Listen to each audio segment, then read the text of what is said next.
Mazungumzo ya kidiplomasia kati ya Iran na Marekani yanaendelea huku Iran ikisisitiza kuwa pamoja na kuipa kipaumbele njia ya mazungumzo, bado pia iko tayari kurejea vitani ikiwa juhudi hizo zitashindwa.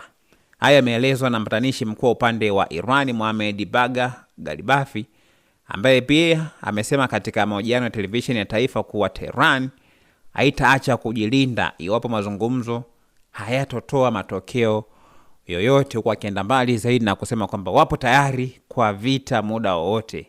Nikimnukuu kile ambacho amekisema, tunafuata njia ya mazungumzo, lakini ikiwa mazungumzo hayatatekelezwa pia tuko tayari kwa vita na tutajibu ipasavyo, alisema Ghalibaf.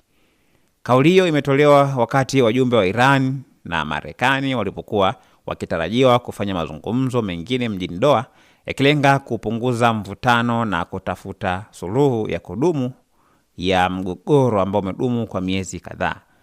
Mvutano huo uliongezeka mwezi Juni mwaka 2026 baada ya mashambulizi ya kijeshi kati ya Iran na Israel yaliyohusisha pia mashambulizi ya Marekani dhidi ya baadhi ya maeneo ya nyuklia ya Iran. Baada ya siku kadhaa za mapigano, pande husika zilikubaliana kusitisha mapigano kwa muda ili pia kuweza kutoa nafasi za kuweza kutafuta juhudi za kidiplomasia. Ingawa pia mapigano yamesitishwa kwa sasa, bado pia kuna makubaliano ya kudumu ambayo yamefikiwa kati ya Iran pamoja na Marekani. Maoni yako na mtazamo wako ni upi? Usiache kusubscribe channel yetu ya YouTube ambayo inasomeka Dodoma TV.